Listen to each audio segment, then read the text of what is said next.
It's a great day to talk hockey on HabsCast.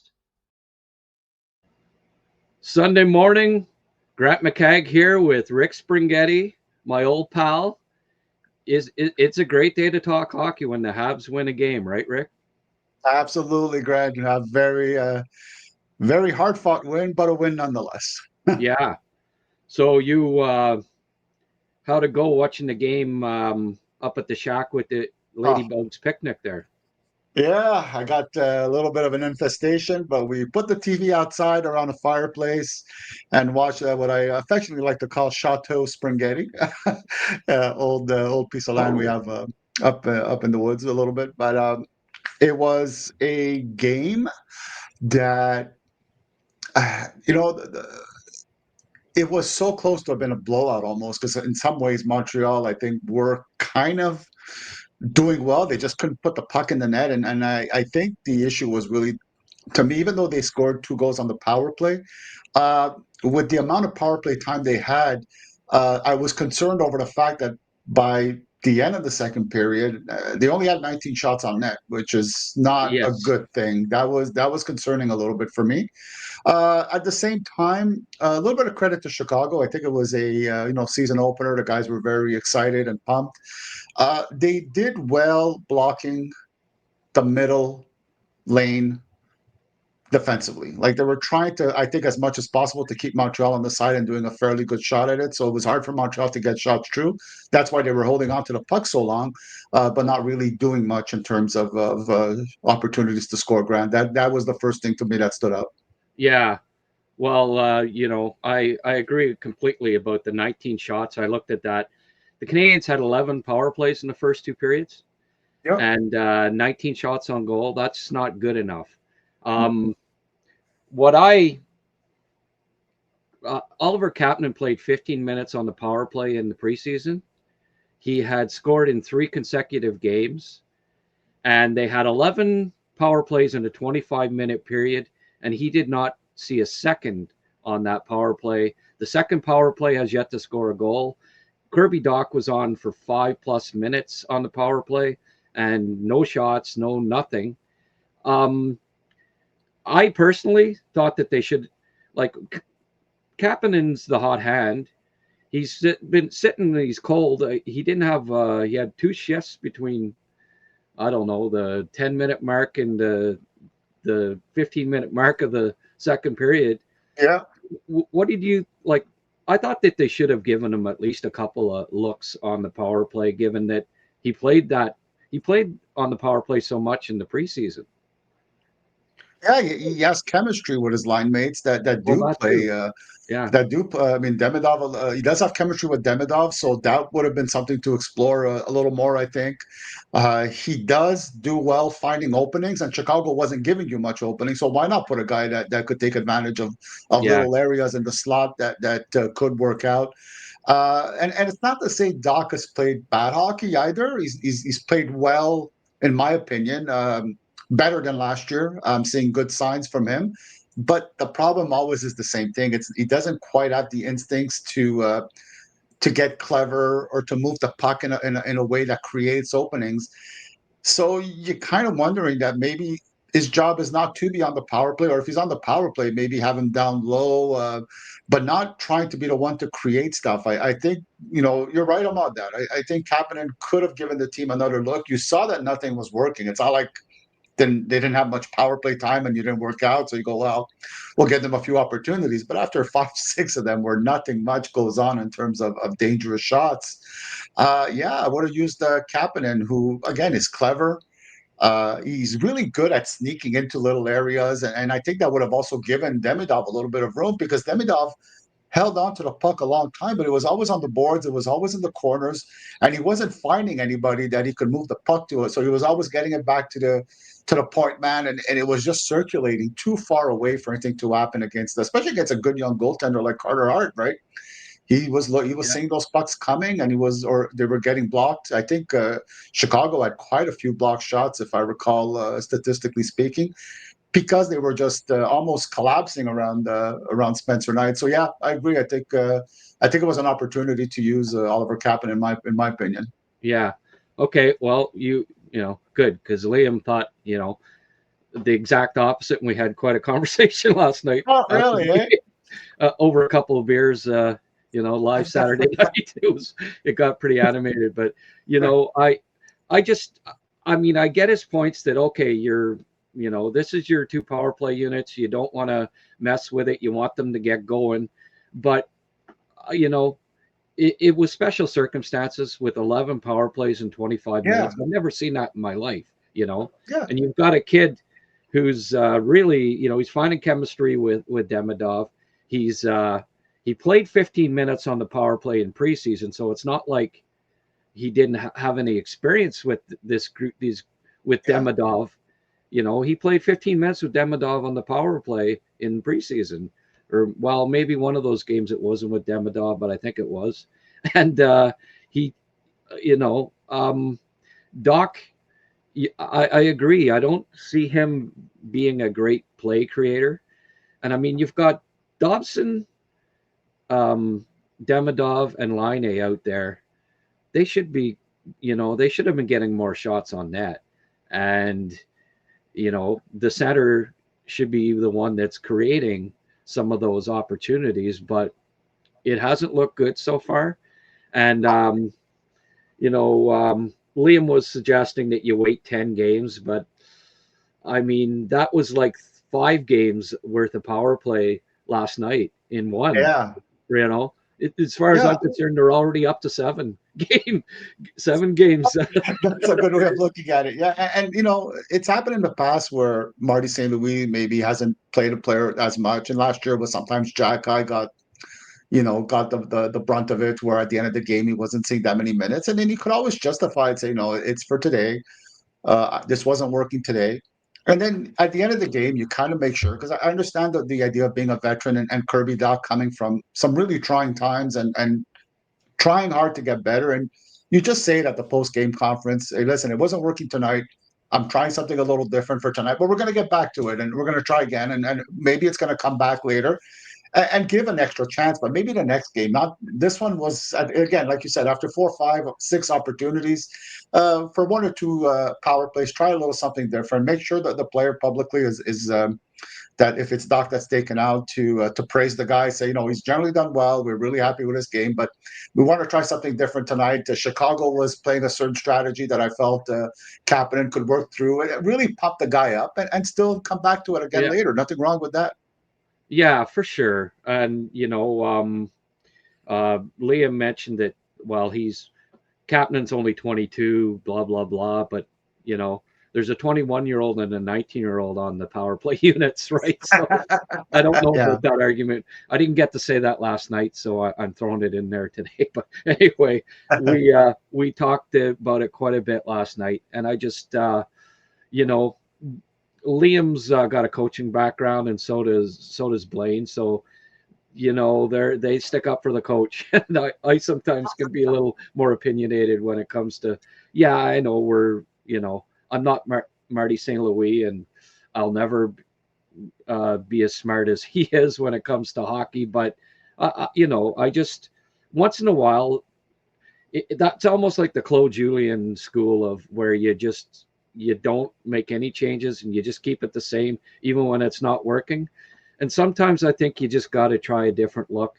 Last night, it was special circumstances, 11 power plays in 25 minutes. I've never seen the like. And to end the second period with only 19 shots on goal, they were fortunate to get out of that with a victory. They really were. I had a feeling of deja vu when Matheson broke his stick and the score was 2-2. The score was 2-2 in Chicago, and it was on the PK.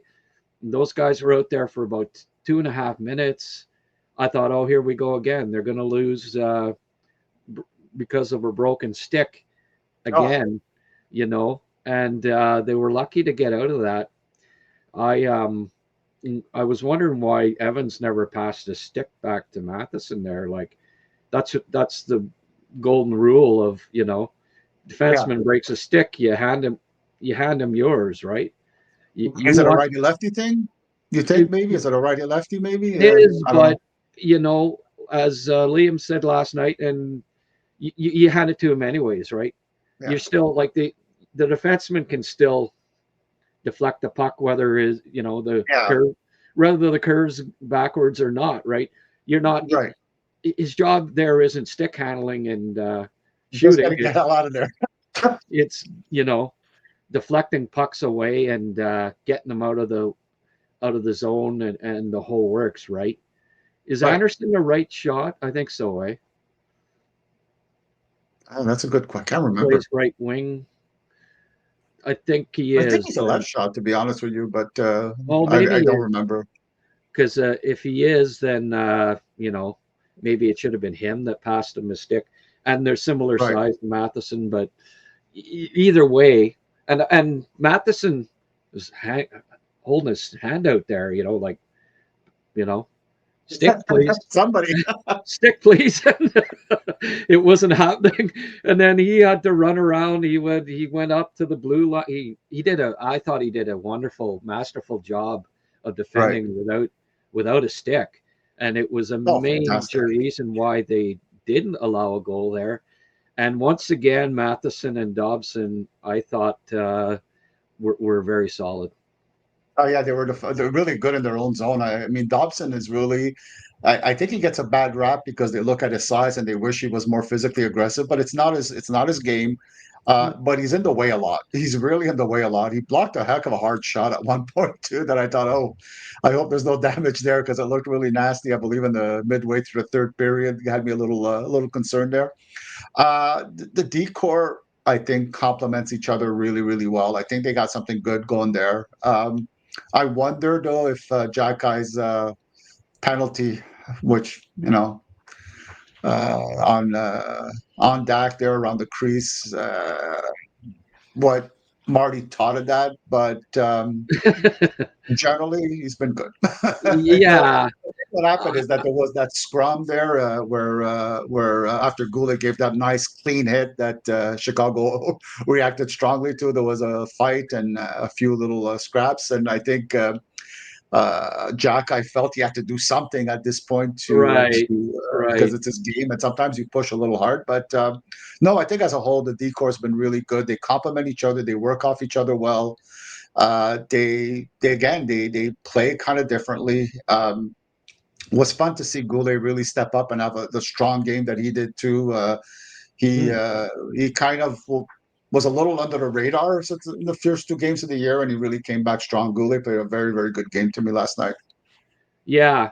Uh, I mean, it was debatable whether that was a penalty against Xhekaj. A lot of times you don't necessarily give a penalty there, but after Chicago getting about 8 straight and Yeah, it being Xhekaj, uh, you know, um, I'm not surprised at all that he got penalized there.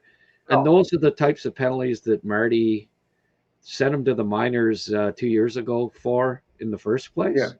So Marty was probably gritting his teeth a little bit over that one, even if I know, well, Liam especially last night, but he loves Xhekaj too, right? Because he's tough as nails, and Liam likes his he likes the enforcer. stuff, guys. Yeah, he does. But he's saying, no way, bullshit penalty, and and I understand why they blew the whistle there because it was if that game would have been in Montreal last night, they'd have been throwing stuff on the ice by about the midway point of the second period, like the old days. Yeah, you know, I'm not saying that they didn't deserve every call but 11 power plays in a 25-minute span. I've never seen that ever before. I don't know what the record is for a 25-minute span getting 11 penalties, but that's got to be close to a record. oh Uh, man, it's a good thing it wasn't in Montreal. That's yeah. for the And, ref and thing. what did you think of the first line of Suzuki, Slavkovsky, and Caulfield? Do you think that line is off a little bit right now? Do you think it's just I don't know.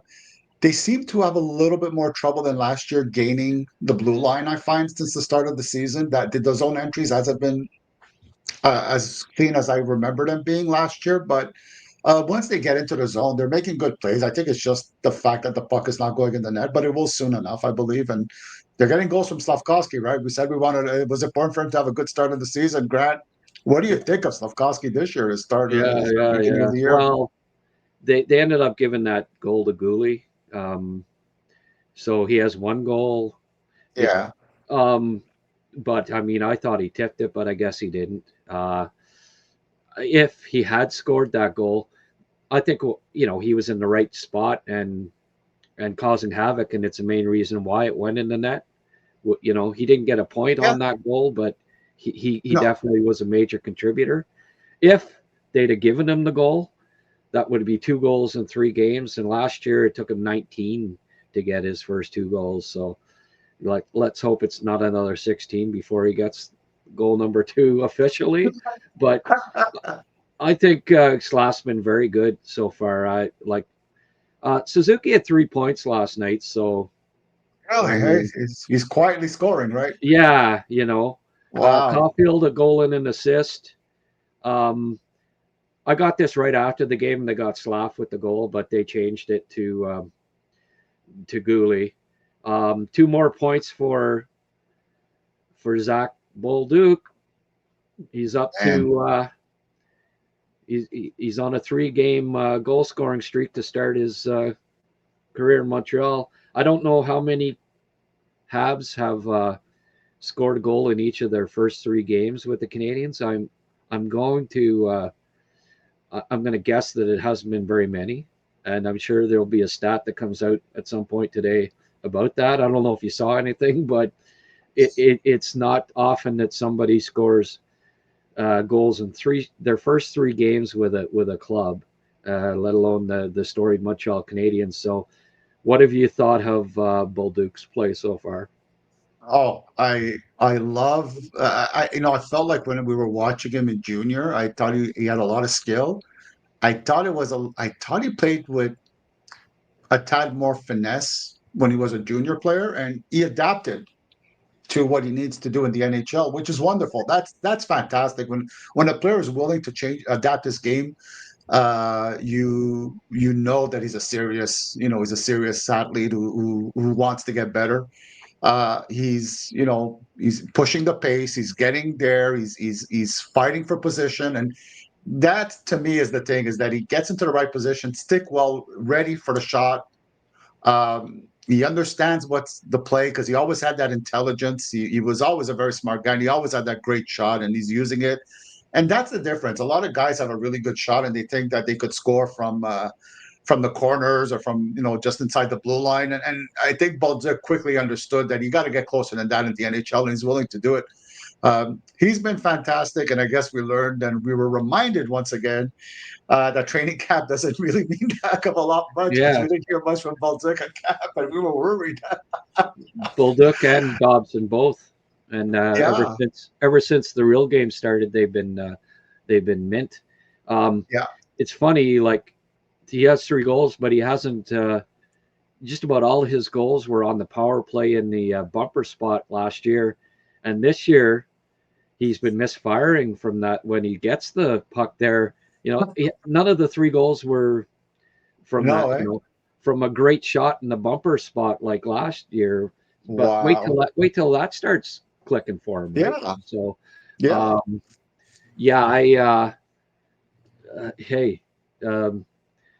I have loved Bolduc's game so far. I think he's been solid, really solid. Gallagher's playing well. The Canadians were better on faceoffs last night, which was good. They're still. I don't know why they keep. Kapanen didn't take any draws last night. I think he may have taken 1. Newhook. They really want Newhook to improve his faceoffs, and I guess game situations is the way to go. But in the defensive zone on the up top, he took every draw when that line was out there. Kapanen's 57% in that spot this year. Newhook's 42%. So, they're certainly not going by the percentages by having Newhook take those draws. And I think that I don't quite understand why they're not letting Kapanen I guess he's a rookie, and you want to ease him into that. They're really easing him into things, situations. Um, he had only 10 minutes. Let's have a look at the 10 minutes was the lowest total of any forward on the Canadians by a fair Yeah. margin. Arbor only had 6:48. Um, you think he did get an assist, 2 hits? Do you think there's any possibility that perhaps we see Struble next game? I would not be surprised at all. And it's not necessarily a knock against Arbor Xhekaj or a punishment. It's one of those things where you got a really good seventh defenseman who's a young guy that Marty has to find a way to use him at some point. He can't wait necessarily until there's an injury because that might be 20 games into the season, which wouldn't be fair to Struble. I think if I'm speculating, I believe the Habs have cap space and assets to make a play for a really good player at the trade deadline. And there's a good chance that it's going to be, either Struble or Xhekaj that's going to be involved in a trade. And you kind of got to feature him a little bit if that's what you plan on doing. I mean, I hate to lose Struble because I really love the guy. He's a very good hockey player. And I think a team who may acquire him is going to be very happy to have him for a long time. Yeah, But it's what's going to happen, I believe, at some point. So I think you're going to almost have to put Struble. My sense is that he won't be at the next game necessarily because maybe I'm wrong, but I think you'd want to have Xhekaj on the ice and on the lineup for if it is the Habs home opener the next game, right? There's not yeah, one more left, right? So it is a home opener. So Seattle. I think for that sense, out of respect, I'm going to give Xhekaj another game. But I think in the next 2 or 3 games at the most, Struble's going to come in just to give him the ice time. That's my sense, Grant. I don't know if you agree with that or not. Yeah, I do. I know Liam last night saying, "Oh no, you." Of course, he's the president of the Xhekaj fan club, so Yes. that doesn't surprise me that he, No, no, no. you know, oh no, you don't bring Arbor out of lineup. But it, he says until there's an injury, you don't. But I don't know. Marty, the ice time that he's been given Xhekaj tells me that he's not 100% trusting Yeah, in not his yet, not game. yet. I don't think. I mean, if you're going to showcase Struble, you can't showcase him in the. What are they going to get an extra camera out there at the home games and Struble cam in the press box and look at how he's eating his hot dogs. You got to pick. You got to trade for this guy. And send it all off to every other No, team. no. And also, I mean, let's say there is an injury after 15 games, and Yeah, Struble hasn't played a single game, I and know. you Yeah. stick him in the lineup, and he's just supposed to just be great. Like I don't think you wait 10 games or No. till an injury. I think because Xhekaj is only playing 6-10 minutes. I think it was 10 minutes and 6 minutes in 2 of the 3 games. I realized last night a major reason why he only got 6 minutes was because of all the power plays. But Yeah. um, I hope Struble. I thought Struble was excellent in the Oh preseason, yeah. and personally, I would have started him in the lineup. So obviously, I'm of the opinion that he should be getting in there soon, and Yeah. it may not be in the next game. I agree with that, but if Xhekaj plays under 10 again, if he takes a penalty with the score close and pisses Marty off again, you'll definitely see Struble in there. But Yeah. um, I haven't minded Xhekaj's play so far this year. I think when he has played, he's been pretty decent. However, I think Struble is just as capable, more mobile. I think he's a better Uh, one-on-one defender. yes. Yes. Uh, 100% on that. good in transition. There's a lot of things that he can bring to the lineup there. So And he hits harder. That's what I think the people I remember. Like, yes, Xhekaj could fight, but Struble actually body checks a lot harder because of his mobility and his yeah, overall core strength. So when he open a hard open ice hit from Struble is gonna hit. It's gonna hurt hard. Yeah, and I mean, you don't fight every game, right? Like it, No. like even Arbor, it's what about once every 10 games or so. Yeah. So, you know, yeah, I get that part, that dimension, and you keep teams honest to a certain degree, and what have you. Mind you, if you're playing 6 minutes a game, you know, there's a hell of a lot of shifts when you're not out there. The other team can do things, right? Yeah. So, yeah, keep a team honest to a certain degree, but if you're not playing much, there's nothing to be afraid of when you're sitting on the bench, Mhm. like you know. Grant, oh, I did want to ask you about one player, and just curious to know what you thought of him. Uh, Alex Newhook, what do you think of him this year? I think he's been really good. I think he's skating and he's a more feisty even. You saw him getting a little bit mixed up in that little scrum there. He didn't get the best of it, but he stood there a little bit. What do you think is different from him this year compared to last year, Grant? Uh well, I thought I saw a progression in the second half last year to a certain Okay. degree in his overall game. And I believe that Marty and the coaching staff had been working on him to tell him, look, uh, you're not going to be you're not going to be a 70-point scorer at the NHL level by the looks of things. Right. You're going to need to take advantage of that speed. And I mean, he's 5'11", right? But he's 200 plus. Like he's a strong, thick boy, right?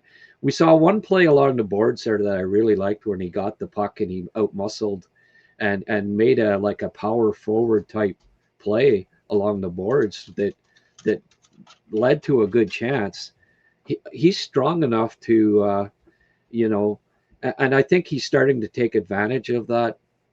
Of He's built like Suzuki, really. Like Yeah, that's true. quite strong, lower body especially, and take advantage of that core strength and utilize it more often. And I think your first couple of years in the league, it, it's an intimidating league and big strong boys and fast and it takes a while sometimes for a guy that's always been a uh, finesse forward, like a scoring forward. That's you're that your whole minor career. You score Yes. 100 points in the BCHL. You go to university and you're on the top line, and that's always been your game, was more finesse than power.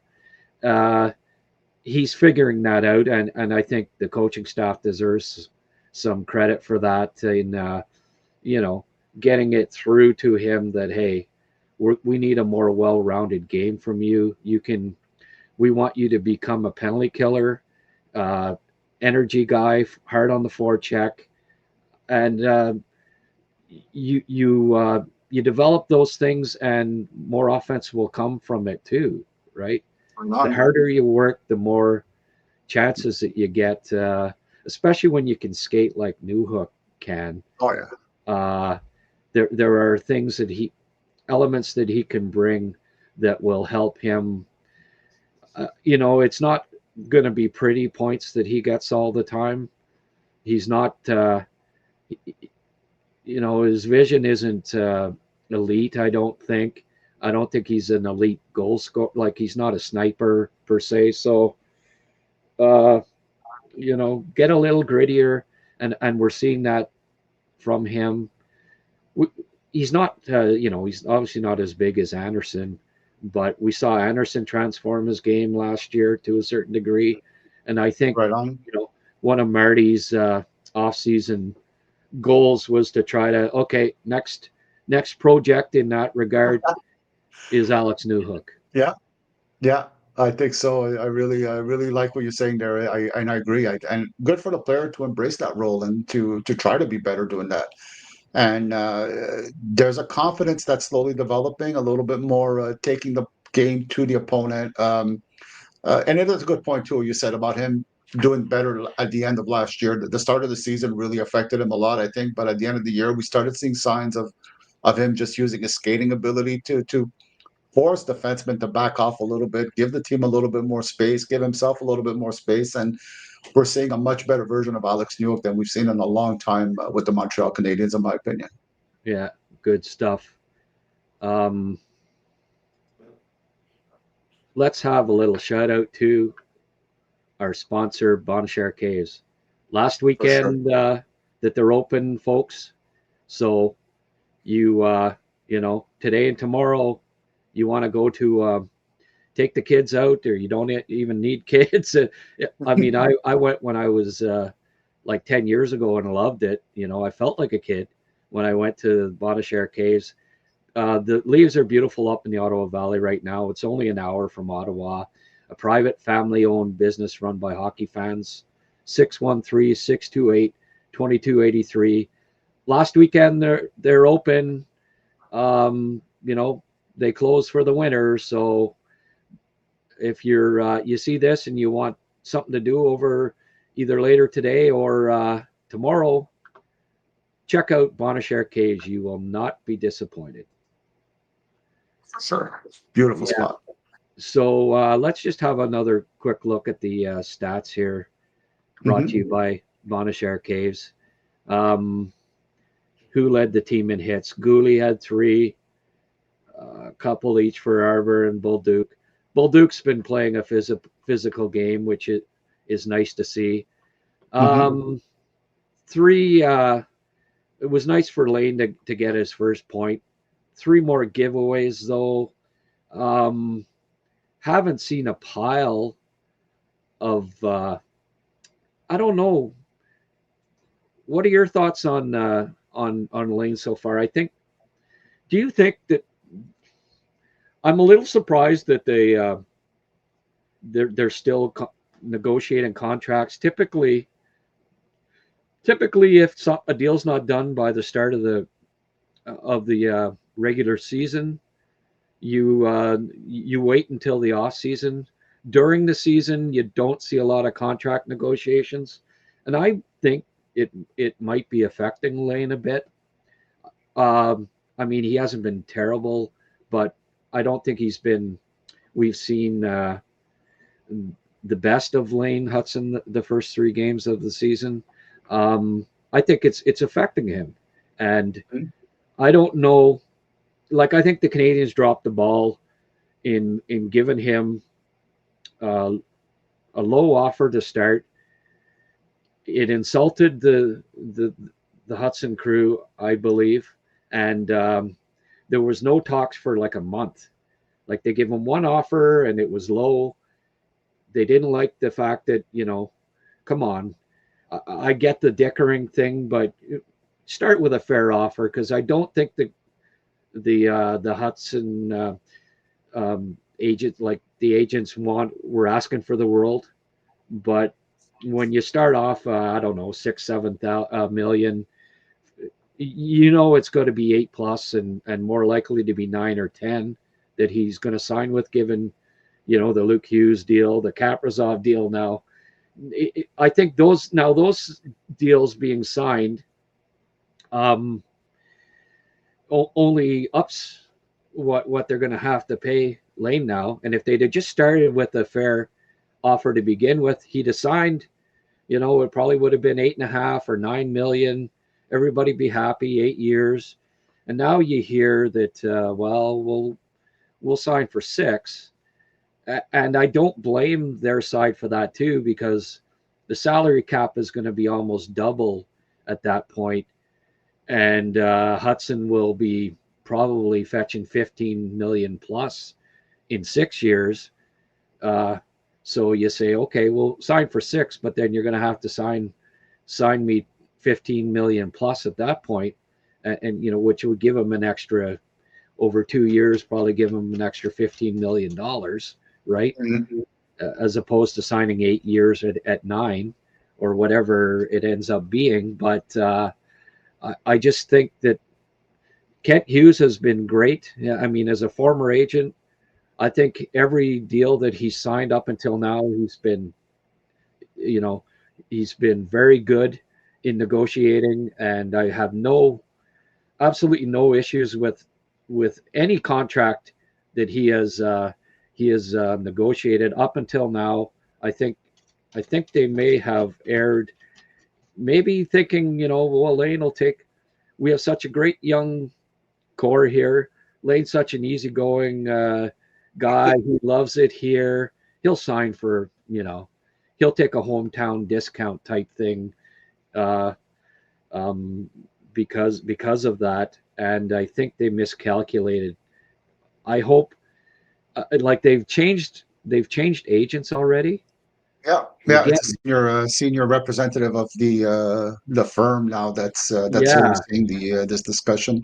but again, they did that at the start of the, like, why wasn't that done a month ago or whatever? Like, there's I don't know. It's a little concerning. I realize that Laine doesn't have a lot of leverage there, and he's gonna eventually sign, I suppose. But the fact that it's dragged on into the regular season is irregular.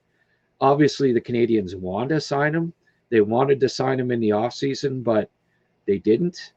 And I just hope it gets done soon, and it takes a weight off of Laine's shoulders, not having to worry about being extended. Yeah, maybe the fact that there's still discussion is actually a good sign in a sense that they might be getting closer to a deal, and it's like, no, let's just go at it while the iron is hot and get it done now, instead of putting it aside and having to go back to this again next summer. Maybe, I don't know. Anything is possible at this point. Maybe uh, Thanksgiving supper tomorrow will be extra sweet in the Hudson and Habs Yeah, organization. Something to be thankful for. Um, is it affecting his play? I mean, it's hard to tell. I don't know the kid himself. He seems to just be really happy on the ice and seems to forget the world when he's on the ice. He doesn't seem to ever want to get off there. Um, I wonder if the opponents haven't adjusted a little bit in how they play Laine. I find that he often has a player on him a little sooner when he has the puck on his stick than he used to. yeah, They're not giving him as many opportunities to generate speed, and I'm not. And while he's not a speedster, he's incredibly shifty, and they're trying to avoid him. yeah, Getting guys flat-footed. I think they're a little quicker on him, and it's going to be an adjustment for Laine. I think he's going to have to get used to keep holding onto the puck a little less and making a pass so that you could have that different strategies for different moments and give himself space that way. yeah, It helps that he's worked on a shot, and we saw a bit in the off season when he had a few more opportunities to get the pucks to the net because it's the off season and the preseason and guys are not maybe going as hard. His right. shot seems to have a little bit more velocity to it, so that's going to help him. Hmm. Uh, yeah, all these things are possible. Again, I think a deal is going to be reached for the reason that yes, I think he loves Montreal, but most importantly, I think he loves to win. And I think he sees that Montreal are on the cusp of being a really, really good team for a long time. Sure. You don't forget, at this point of his career, he doesn't have a no trade clause, right? He could wind up anywhere. Yeah, And it might not always be a good thing for him, right? It might be a spot where the team is going to start a long rebuild and years of losing, and you don't want that. Uh, so yeah, I think sooner rather than later is better for everybody. Even though it doesn't distract him, it is one less thing to have in the back of your mind. And yeah, I'm hoping for a deal very soon that's going to work for both. Everybody's going to be happy, and I hope it's a long-term thing so that we don't have to revisit this again anytime soon. yeah, yeah. I thought he looked better in the third period last night. He made some really nice plays. Um, Yeah, just, I mean, I have a high bar for him. What we saw yeah, last year, and I don't know yet that he's been as effective as he was majority of no, last year. But it's still, even average Lane Hudson is still incredibly good. So yeah. um, you know, uh, that I'm not too worried about it. I think that it's going to affect him a little bit, not being signed yet. And I would like, typically, negotiations, you don't negotiate during the season. And No, uh, Obviously, it's because the Canadians want to get a deal done, but I wish they'd have wanted to get a deal done more so 2 months ago than now, right? But Agreed, my anyway, friend. Agreed, anyway, 100%. And one last thing. What about that fourth line, Grant? What are your views on that line? They seem to have a bit of an identity issue right now with Laine coming in and playing a totally different game than Evans and Anderson. Is the chemistry going to work out with that line, you think, or how does it work out? Laine sitting in the stands for Veleno for the home opener. Are you thinking maybe along those lines a bit? Maybe Uh, get the would not be Italian get the surprising. Italian Montrealer in there. No bias, Always no a good bias. thing. It's always a good thing. Never get too many. Never have enough Italians on a team, my friend. Montreal last Stanley Cup, Matheson, Di Pietro, guys like that. They were all part of it. So, uh, Good you point. know, I. It's not that I'm blaming Liney because he does look better. He's moving better. It's, I don't know what that chemistry is going to work out. I don't know. They work off each other at all. That's more the concern about me. Not everybody can play anywhere with every line mate, and I don't know how that works out because let's face it, Evans and Anderson can't feed him the puck at all. Like it's not happening. They're not. They don't have the vision for that at all. They're only north south guys. And what does Liney do if nobody feeds him the puck? It's Mhm. you're taking him out of his game now, and I don't know how that works. I'm really Uh, wondering about that line, Grant. Um, with all of the power plays last night, coming out of the power plays, a few times the Marty put together lines that hadn't played together. Like there was a point right after one of the power plays that Newhook played with Anderson and Evans, and actually I thought they looked fairly decent together, and that's a potential trio that I think would, especially with them now saying, "Well, Newhook, you're going to be a penalty killer. We want you to become really good defensively." I mean, that line could potentially be, they say the fourth line, but they'd be getting more minutes than Yes. th- Yes. than than a trio of Laine, Demidov, and Kapanen, for instance. Yeah. Especially if they have a lead, you'd see that line quite a bit. I think that might be something that Sure. if they they want to get Laine going, put him with more offensive line mates. I love Kapanen's defensive play, so I think that trio could work. And they did. Did they play together in preseason? I think they may have, right? One I game think anyway. they did. And And talk about Kapanen's defensive prowess. What about that back check on the first period by Demidov? I don't know if you remember that play yeah, where that he was just came nice. right. Yeah, That was fun to watch. But yeah, you make a good point about that yeah. line being a possibility. Kapanen, beautiful spring of Newhook on his very first shift. Yeah. Like he beautiful pass, and I'm thinking, okay, let's go. Like Kapanen's going to have another big game, and then he sat.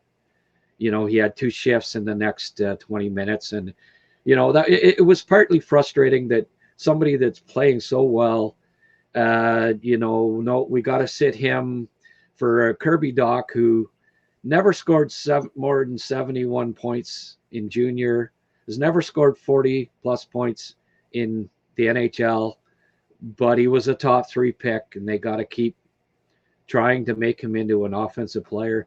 And it's got to happen this year that he needs to start producing because he keeps getting offensive opportunities and he keeps not living up to it offensive wise. I think I hope that they're not. I know last year he played top two lines regardless for the whole time until he got injured, even though he was struggling mightily. Oh yeah. And I really hope that they aren't stubborn about it. And 30 games into the year, even if he's only got like 10 points, that they're still marching him out there on the second power play. I don't think his leash will be that long, especially because Kapanen played 15 minutes, like I say, on the power play in the preseason. So it's not like he doesn't have some, you know, it's not like Demidov's not familiar with Kapanen. He plays on his line, Yeah. and they played together on the power play in preseason, more than Demidov played with Doc. So for those reasons, I think Kapanen, if that second unit, which we thought had so much promise, continues not to score, I don't think they've got a power play goal yet.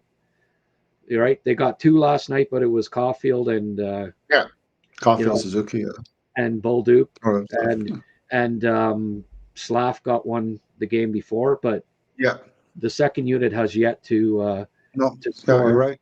So I hope the leash isn't too long with Doc being on the power play, because I'm starting to wonder if he's got the creativity to excel on the power play.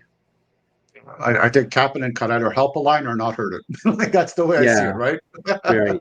No, exactly. And you know what? I think we're at the stage in the show, Rick, where we got to talk about the Habs prospect of the week. Oh yes, please, let's do that. One of my favorite parts of the show. And you know what? Anyone out there that owns a company and would like to sponsor the Habs prospect of the week, I put out a couple of feelers, but anyone watching that thinks, hey, every Sunday, one of our most popular shows, in large part because of the Habs prospect of the week, if you would think you would like to sponsor it, get in touch with us, and we'll be more than happy to bring you on board as the weekly sponsor of the Habs prospect of the week. And this week, it is. You sound excited. No. Bryce Pickford. You're a Yankees fan. I am. Tigers control at the left point. Pickford works to the right wall. Woo walks. Fires! Score! Just moving to his left. Got a piece with his right arm. Tigers transition up. Here comes Bryce Pickford to the attack. Circling away, looking for a trailer. He's got Marcus nice play there, right? Boards. Look up top, Jonas Wu, former Wenatchee Wild and Winnipeg Ice. Work the puck off. He's got Marcus Ruck up top. Left circle. Pickford, a shot. He scores! Bryce Pickford on the power. Into the glove of Chase. He's got such a great one-timer, eh? He does. I like how he moves on the power play. He shifts from side to side. Very good lateral movement. That was a really nice goal. And we got one more highlight here. Bring it back on. He can't come for a rebound. Liam Ruck gets it back to the right point. A pass for Moss. To his left, Pickford has a lane. Walks. Scores!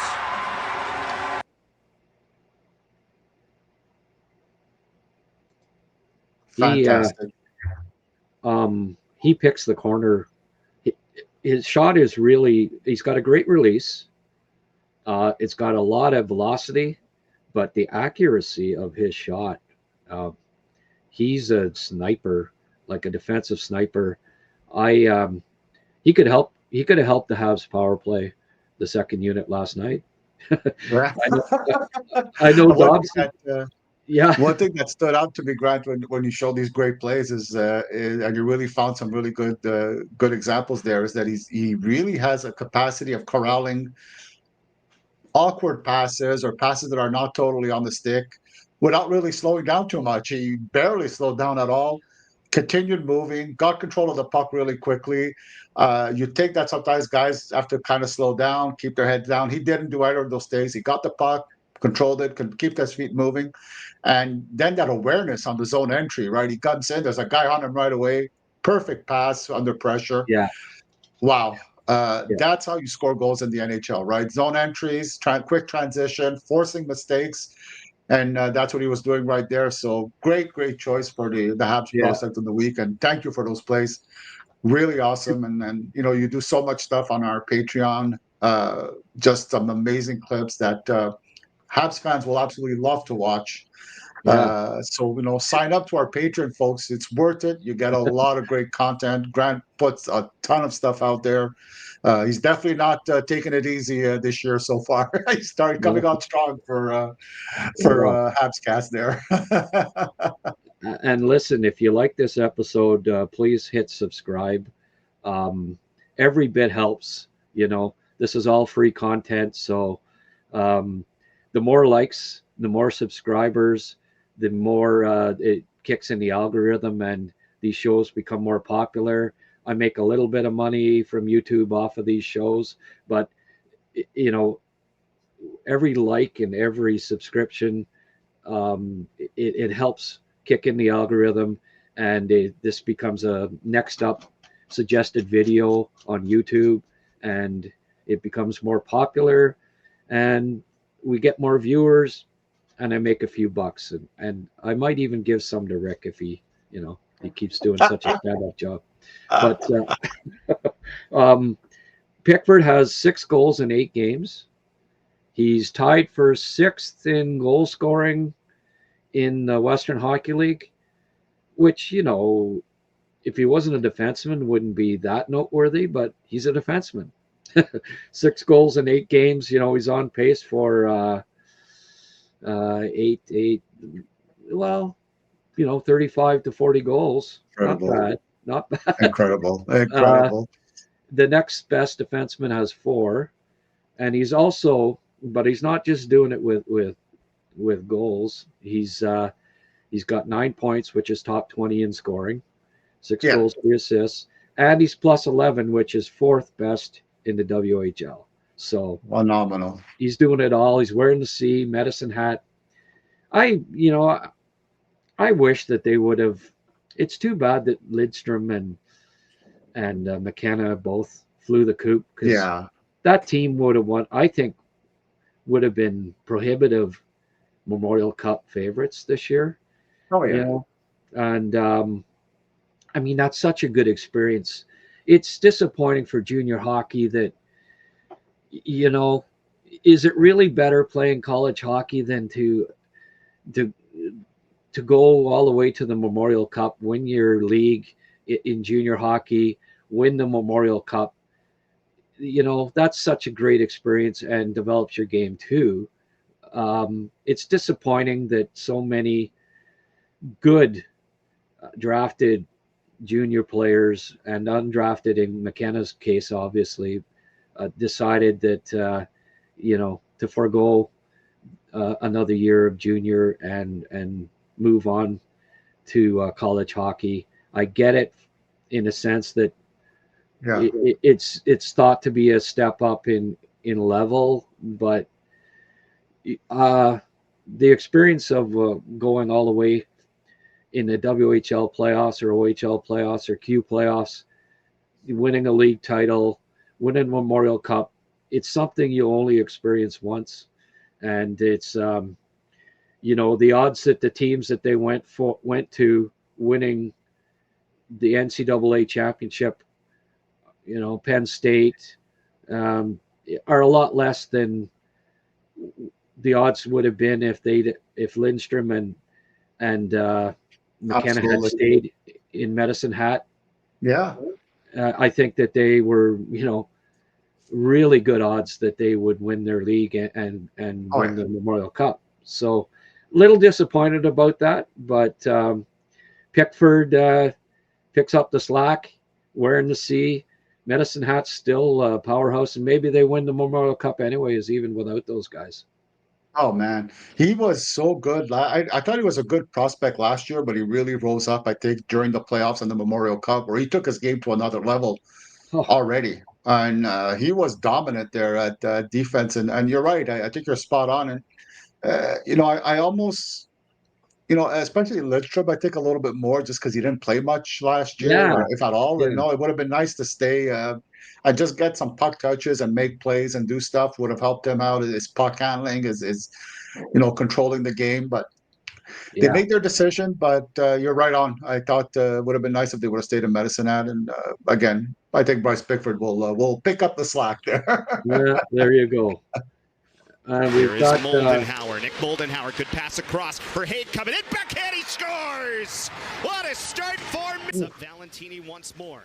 Now it's Shock with some space. Throws it towards the net, and they score! Garrett Shifsky in front on an excellent setup. Okay, well, Michael Xhekaj scored 2 more goals against Providence. So far to start tonight. Muse from the Here outside, is the second one. They score again. You see him utilizing the speed. He's fast, eh? Yeah. On that first goal, yeah.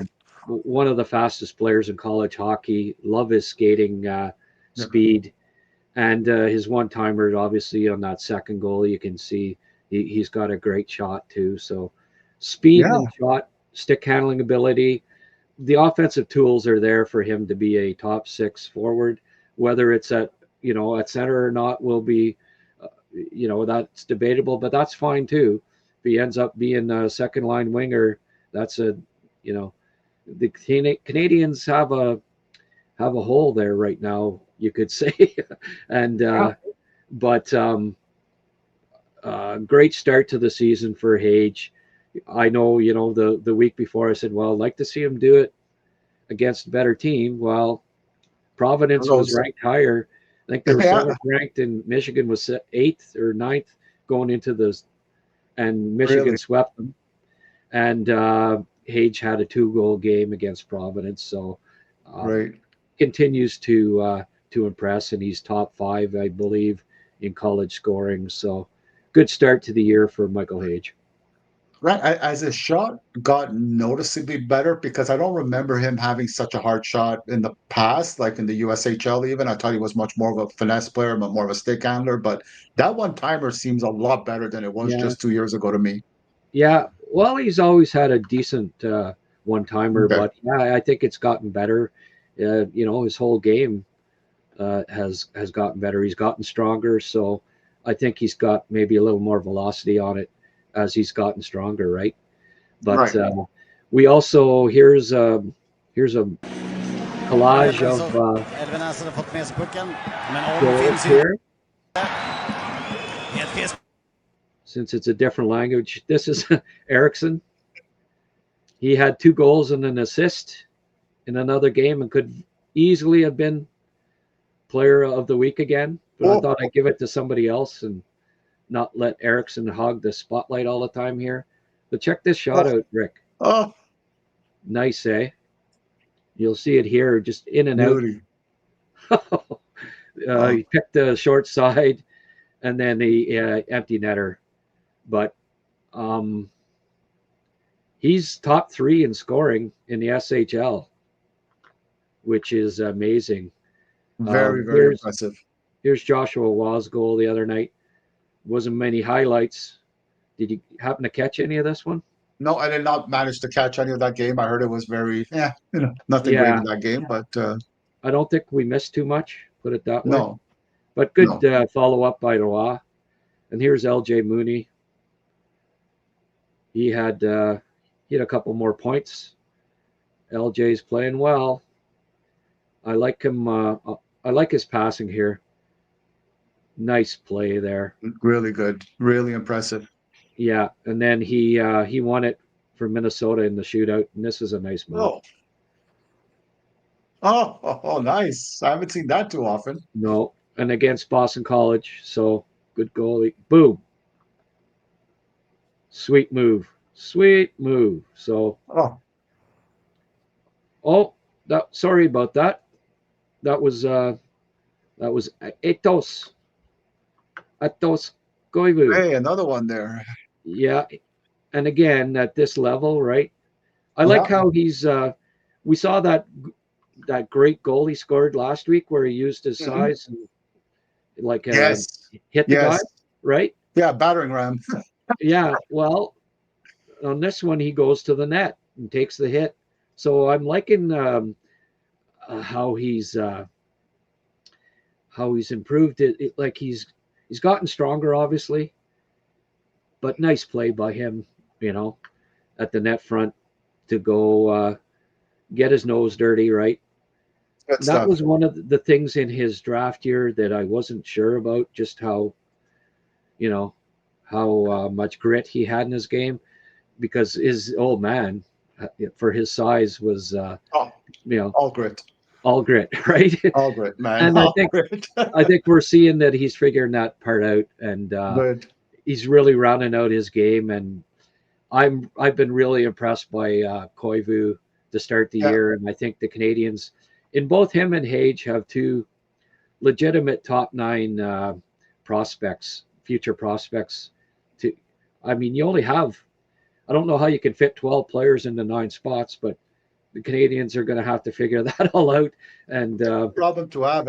And when it comes to Koivu, I think it's important that people remember it's 2 difficult years of development he had. In a sense, he was playing at a higher level as a young guy, so that really didn't afford him a lot of ice time. And then he gets the mono, right, which affected him for a long time. So you kind of have to give him a little bit of a leeway there, saying that we haven't seen the finished product yet, just because of those 2 years of I wouldn't say wasted development, but a little bit of a roadblock in your development, I should say.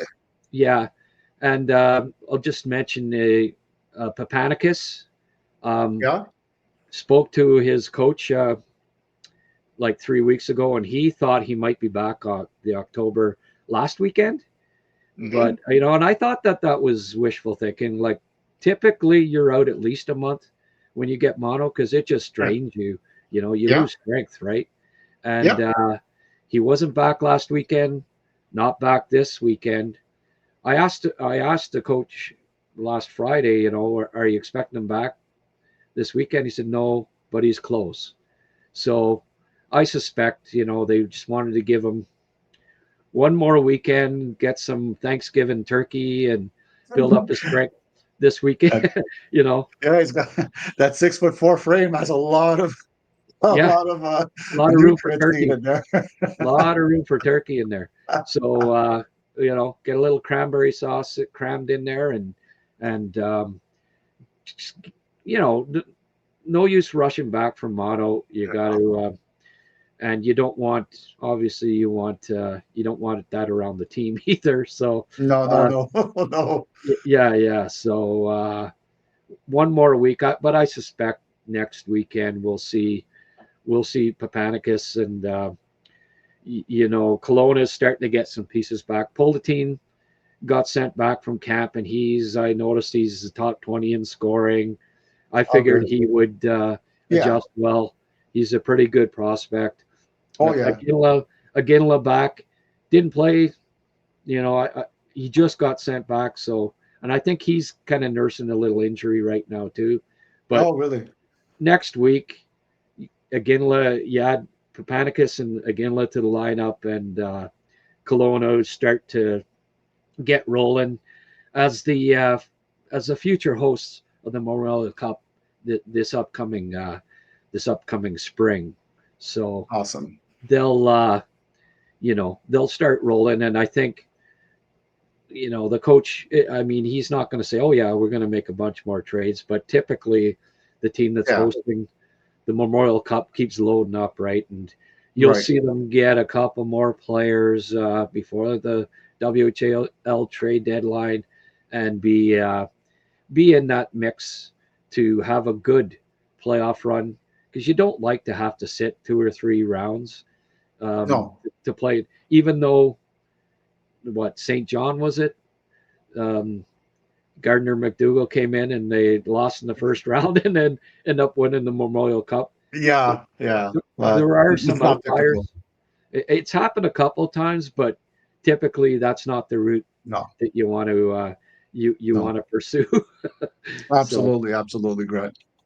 Okay, Rick. Well, we're up over an hour here.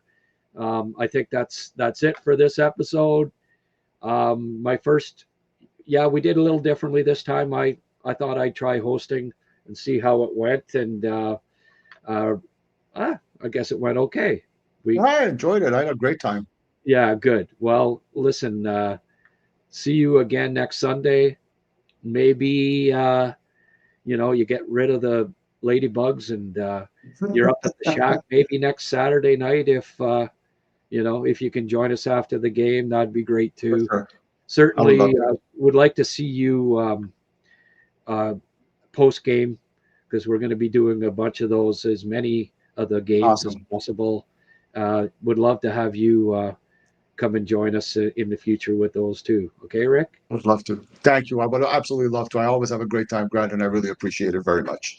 Okay, folks, this is another edition of HabsCast in the books, and thank you for tuning in. We'll see you tomorrow.